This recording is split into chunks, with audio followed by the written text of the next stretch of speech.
Yo, dope. This like some Wu-Tang shit, right?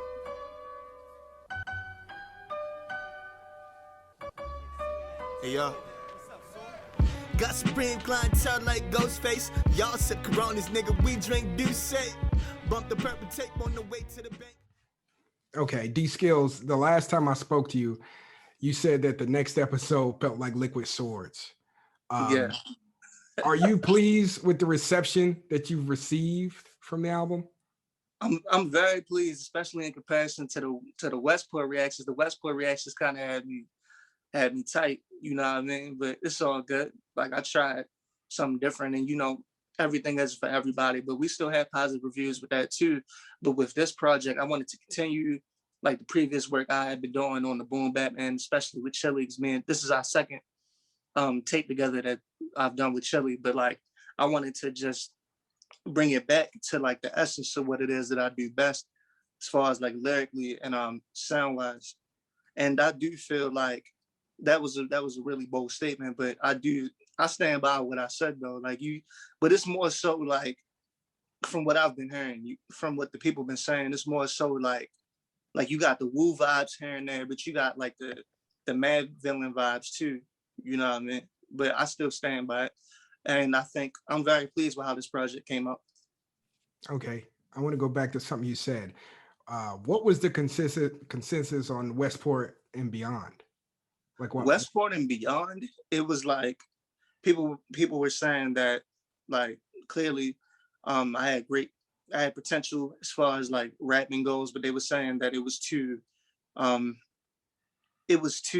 not focused in one direction, like it was too bouncy for people, because like I was trying to show like a lot of versatility on that project and show that I do more than what's expected. Yeah. But Okay. I feel like that laid the groundwork. I'm sorry, go ahead.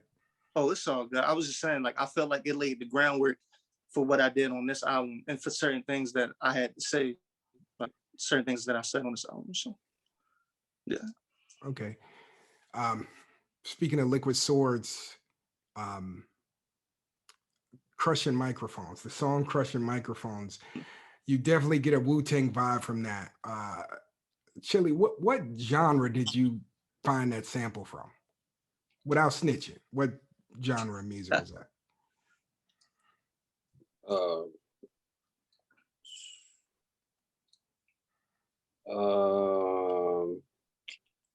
I would say vintage anime.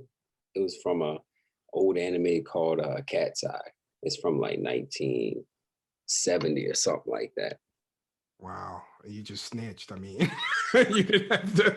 I mean, he playing it a little close to the vest though, because okay. Like what happened was, for like there's a dude named like Far PHARWH Soul on IG. Like he helped us with some of the production too, you know what I mean? But Chili produced the majority of the album. Okay. Like, and he definitely picked the direction as far as like the cover and all that, and like the main sound of the album. Okay, well, what's the recording process like when you guys are making an album? I mean, this is the second time around. What's the process like? I usually start with a sample and then break it down on the beat machine, the SP404, put some drums over it, percussions, and then send it to him. And he usually record the vocals over it, send it back, usually same day. Yeah, we work really fast for real. We got like a what would you compare it to, bro? Like a Jason Kidd, Vince Carter type of thing, bro? As far as like the beats and the rhymes, like you throw the oops. Yeah. Yeah. Okay, you went back 20 years, man. Jason Kidd, Vince Carter. Wow, that's a throwback. Jason Kidd had the finesse though, man. Oh yeah. He did, bro. Oh yeah, all-time great passer. You mentioned the 404. Why is that your weapon of choice? Why do you choose to use that drum machine or sampler? Some of my favorite producers I look up to produce with it, and I just fell in love with the sound and just like the fall off of the vinyl. It sound really nice. The mid range is real sweet on it. It's got like this kind of like a bell kind of twang on when you use the vinyl effect over any type of sample. It brings like a lot of life to it. So I just like doing that. And the filter on it is real nice. The compressor is a little aggressive on percussions and hi-hats and stuff, but you just got to find a way to work around it and use your filters and stuff. But it's a lot more leg work, but I like the sound of it. Okay, what else do you incorporate in your production, like your workstation? I also use Ableton and some monitoring tools to monitor like just the signal before you bounce it out. Okay. Loudness meters and stuff. Other than that, everything's just done just off. It's a full right here. You mentioned some of your favorite producers use that. Who are some of your favorites? Like who influenced your style? My all-time favorite is Fat John. He used to work with the Nujabes, and I think he mainly solo. That was like the only group I ever seen him work with. But he has a lot of projects that are just like underground. But I listen to his beat albums and I just get lost in them. And it kind of made me want to get into that production. Okay. Wow. On the album, Dskillz, you had a line on the song one time that went, don't be dumb, deaf, and blind. White man getting money every time that we divide. Please explain that line to people. Don't be dumb, deaf, and blind. That's a reference to the whole, you got 85% of the people that are deaf and blind to the truth in the world. You got the truth, but don't tell the truth. Then you got 5% saying here to civilize the 85, you know what I mean? But beyond that, the white man getting money every time that we divide. Going to high school, I went to 2 high schools, and one of them was very diverse. And one of the Asian homies was telling me like these specific 2 groups of Asians don't get along, but we would never know that because they refuse to argue another in front of other, and that makes the whole race look bad, you know what I mean? And I feel like there's a lot of money in being made off of Black people suffering and Black people just not being on the same page, especially on social media platforms that are not owned by us. And like, every group has infighting, but ours gets broadcasted and benefited off of in a different way. So that's what I was trying to explain. Wow. That's a heavy thing, man. I'm very interested in the Asian part of that. Like,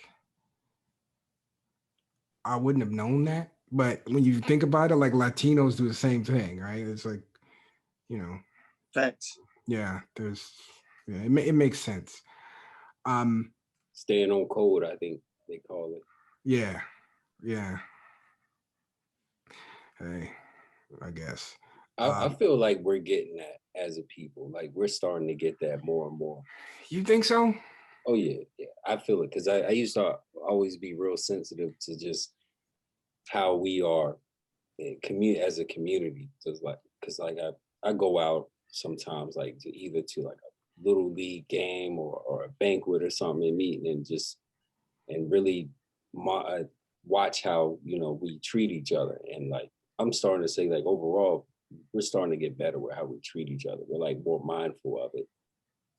Like I feel like we're at an all-time high consciousness of how we treat each other, more so than we was like a while ago. Man, I can't say I agree with that, man. I'm from Chicago, and it's like it's the complete opposite. We've never been further apart in my lifetime. I only speaking about Chicago. I remember asking who was I talking to? I think it was Saigon. And I'm now thinking it's Rhyme Fest. It was somebody I interviewed like 10 years ago. And we talked about why Black people aren't as united.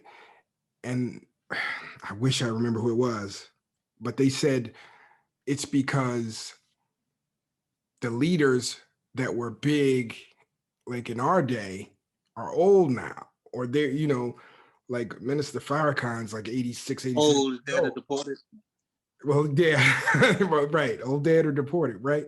The people who were Black leaders are in the background now. There ain't no leaders. Like who would you consider a Black leader today?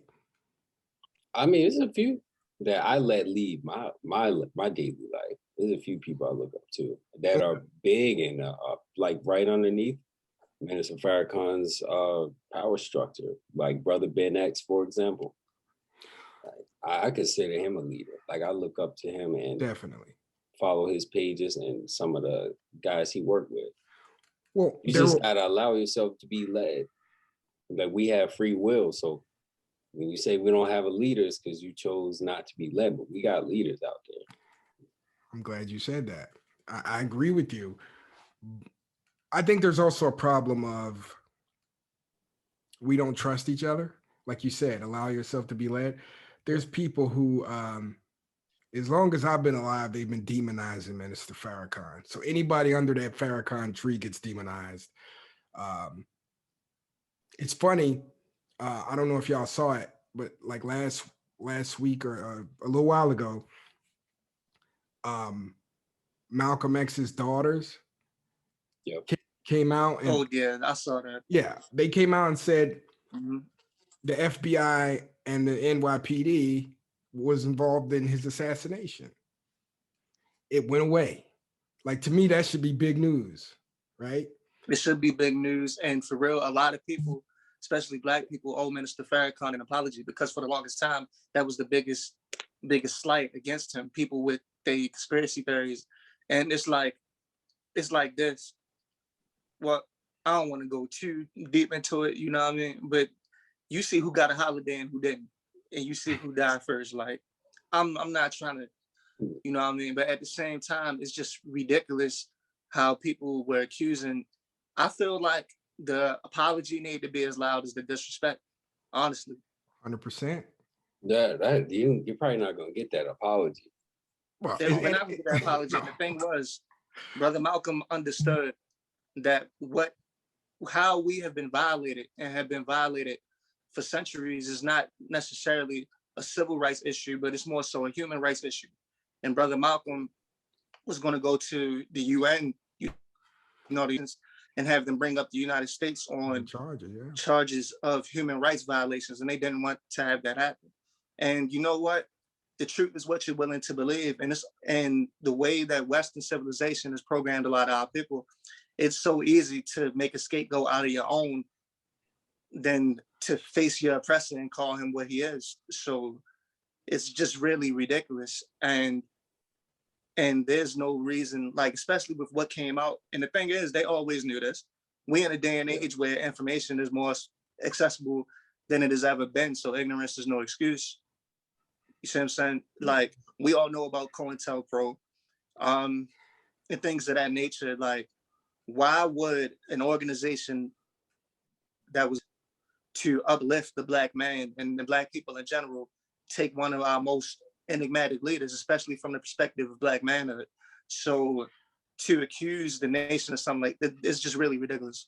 Well, I can kind of understand why people think that, because they split, you know, and there was a division, but people don't know the Nation of Islam has always been a non-violent. You can't have a knife.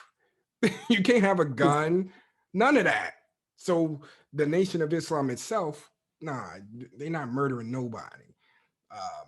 But like you said, COINTELPRO, how is it that they killed Dr. King, Medgar Evers, but they wouldn't kill Malcolm X?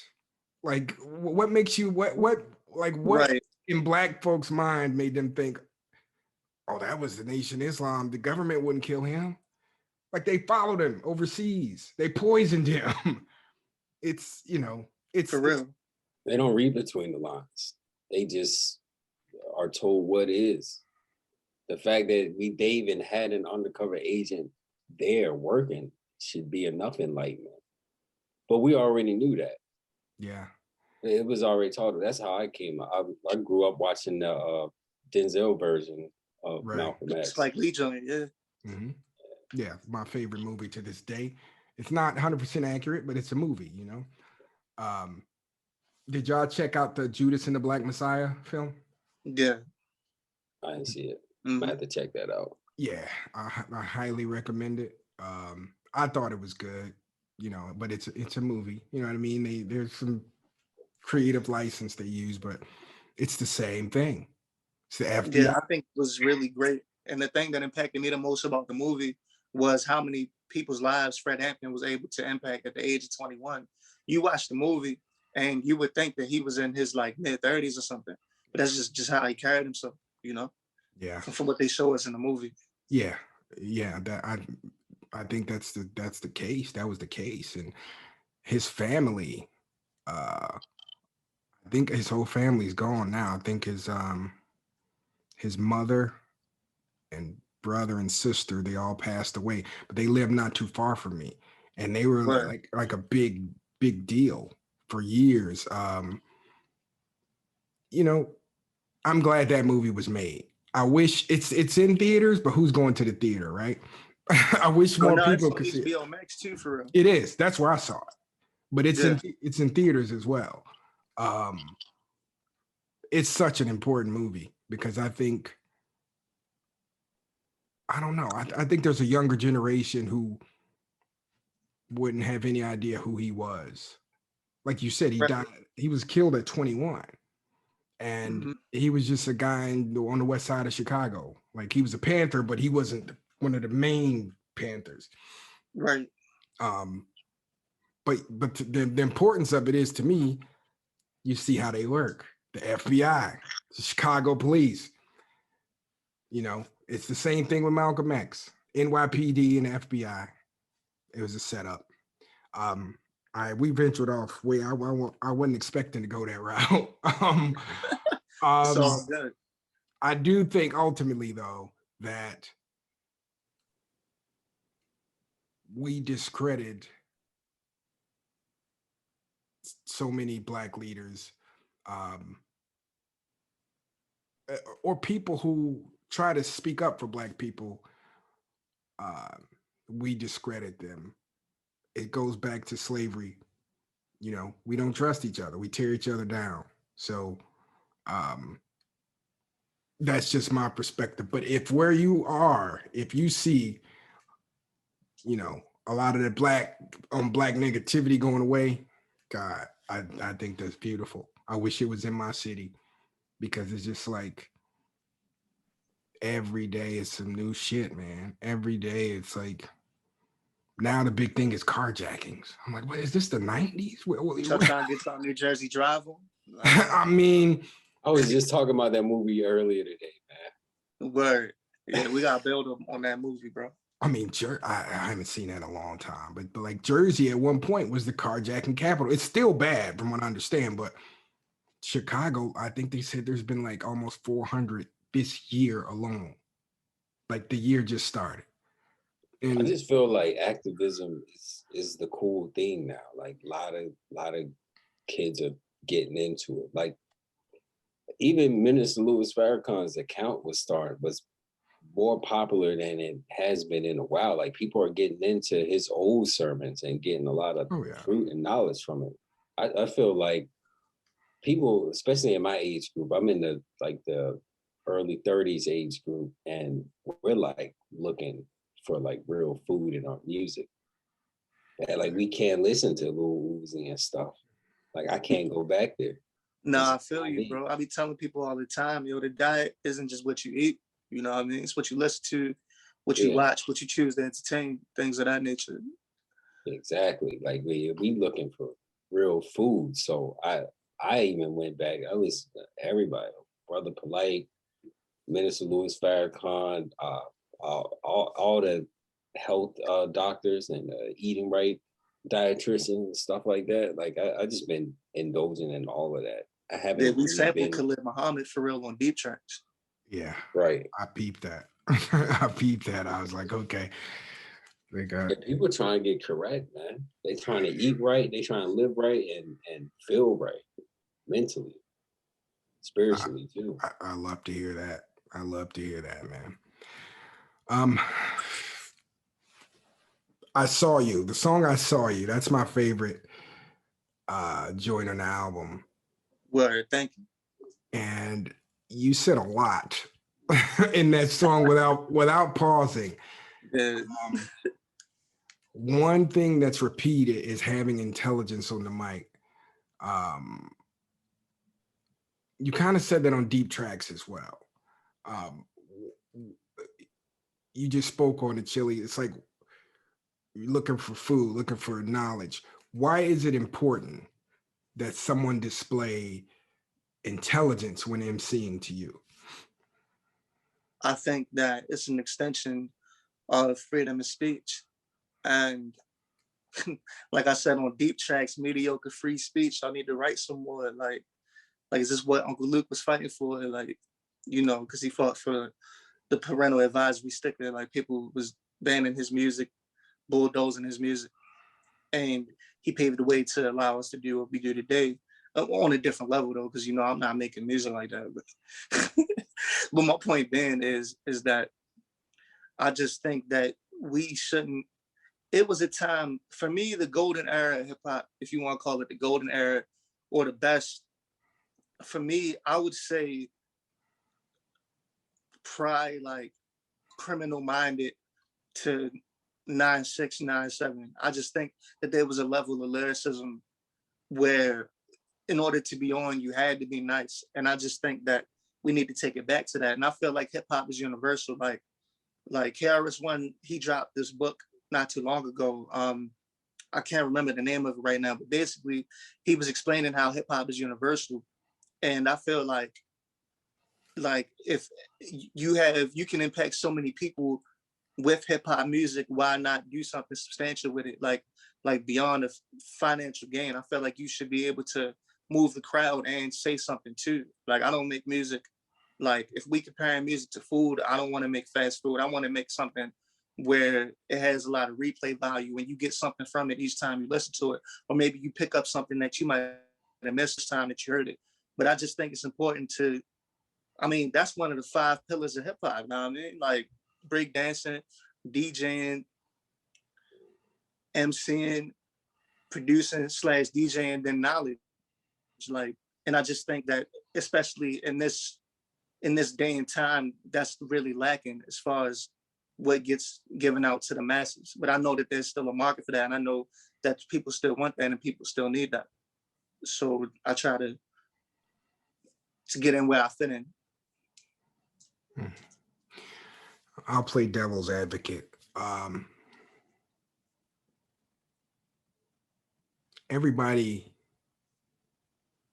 isn't as woke, as intelligent, as learned. You know what I mean? I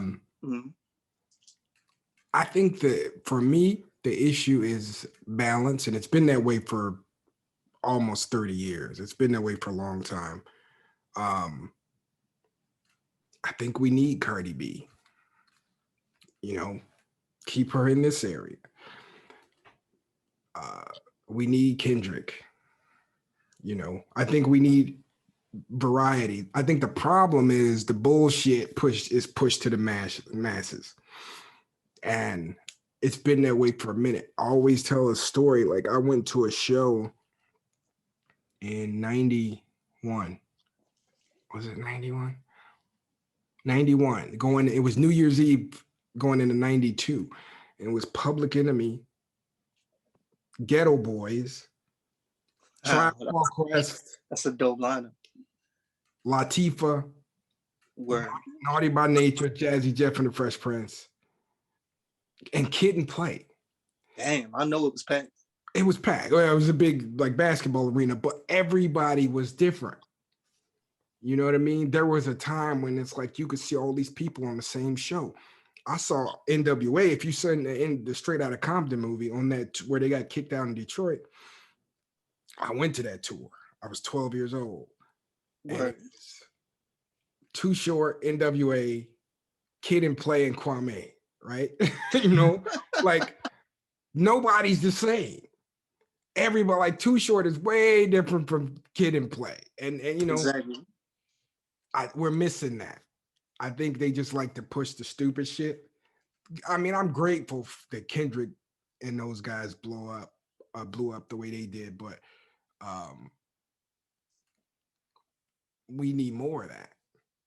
We need more, just, you know. I feel like the reason those bullshit people are getting pushed ahead is from white supremacy, man. If you really think about it, like they want these people on the forefront. So majority of our youth is turned into this. Like they want our little girls to be thoughts, and they want our boys to be walking around with their pants hanging off their behinds and gangbanging. So they're gonna have NBA YoungBoy and Cardi B on the forefront, even if their numbers aren't popping like that. I've seen it before. People's numbers don't be popping, but they're still pushed heavily from some unknown entity. Like, man, how are you up right now? Like, no one's even buying the album, but because your message is so skewed and horrible to Black people, they're pushing you up on top of everybody and giving you the most play. It's all a mind game. So anything enlightenment, that food that we used to get in the early 90s and stuff, they will take that off the shelf. They don't want us to have that. I could not agree with you more. I seen it. Like, it's like, I remember a time where KRS-One was a mainstream rapper. It was like BDP, Public Enemy, you know, Latifah. Even in the 90s, it was like Poor Righteous Teachers, Brand Nubian. Word. Jersey was going crazy in the 90s. Yeah. Oh, yeah. But when gangster rap hit, it was over. Like when NWA created a lot of like clones and shit, and the West Coast just took over. It was all gangster rap being pushed, and that was kind of it. And then you saw the East Coast kind of biting off the West Coast during that time, and they became like, beat wise, yeah, definitely. Like what happened? New York rappers were on West Coast beats, and the content too. But I attribute some of that to the crack epidemic, which was everywhere, and everybody was dealing with that. But I agree with you. I think it's systematic. It's something fishy going on, definitely. Let's close it because running out of time here. When will we hear the second installment of the next episode? We're actually working on it now. Just sent you the first track today. Word, okay. Oh wow. That I'm gonna listen to it. I know it's fire. That's so dope. Wow, exclusive. Okay, working on it now. All right. The next episode is one of the best albums I've heard. D, you sent it to me, and I was like sitting on it for a minute, and I'm like, okay. Word. Okay, I see why he wanted me to hear this.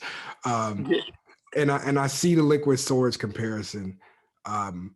Why do you think people should check out the next episode?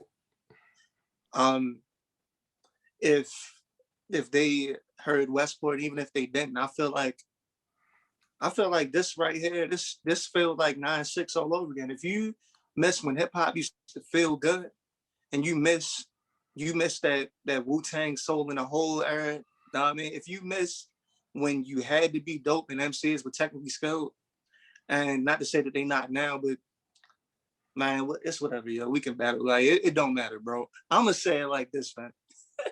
If you miss when hip hop used to like really feel good and authentic and 100%. Like when if you miss that type of thing, like if you miss like that mid 90s kind of early 2000s, if you miss that type of era, then this is for you. Like if you miss when bars were equally as important as the beat, and if you just miss that real hardcore unapologetic hip hop, this is for you. Like this is for real MCs, real hip hop heads. Like it's full of just little gems. And if this was a movie, they would say what they call it, Chile, Easter eggs. You know what I mean? Like it's filled with things that if you really ingratiated in the culture, if you really fully immersed in the culture, then this is the album for you. Yeah, we trying to build lore. Like we trying to bring lore back to music, have that big space and depth and just like something you can come back to. And 9 times out of 10, when people listen to music, you know, they might be high off, you know, weed. And that's the best time to reflect. And I feel like Dskillz is the best vessel to teach. Cause he a teacher, man. He got it in his blood. Like he be teaching me lessons. He don't even know it. Like sometimes I listen to his rhymes. I'm like, damn, that shit is like relevant in my daily life right now. Like that little lesson, some of the things you say about friends and shit, it reflects on my shit. And I'm just like, yeah. Bro, I'm telling you. And that's why I said Liquid Swords, bro. Cause I basically, this right here, like what Jesus say, basic instructions before leaving Earth. I'm telling you, bro. Like this is it, but for this generation, you know what I mean? Like I wouldn't say it's verbatim Liquid Swords or anything like that, but it's made in the same vein. Like it's very much like raw hip hop. And I feel like if you are a person who loves that type of sound, or you miss that type of sound, this will remind you. Like I wanted to make something that reminds me of what made me fall in love with hip hop. You know what I mean? All right. And so far, like the responses I've been getting, especially on like the East Coast, I've even got some responses from dudes in the South who I sent them one song and then they ended up listening to the whole joint. Like, yo, like you nice, yo, where you from, bro? Like, and everybody be thinking I'm from New York. I'm not though, bro. I got family up there, but I'm from West Side, Baltimore, Maryland, bro. But it's all good. That's no disrespect. I understand. That just means that I remind them of the essence. So. All right. Dskillz Harris, Chile man, thank you for joining me. I appreciate it. Thank you. Thank you. All right. Peace. Peace. Peace. Me and Dylan, what does it matter? Hey yo. Money the motivation, rising above the plagues of this nation, maneuver around hatred, we break barriers and dodge bullets just like the Matrix. Skills a mathematician, I'm making the ancient ways to blame it. Just cause I know Jesus ain't white, don't make me pagan. They tried to lock me out, I had to break my way in. Hella people hate it, but couldn't deny my greatness. I wonder why these niggas lie about influences. Your style I influenced it. Flow go dumb, but the bars ain't on no stupid.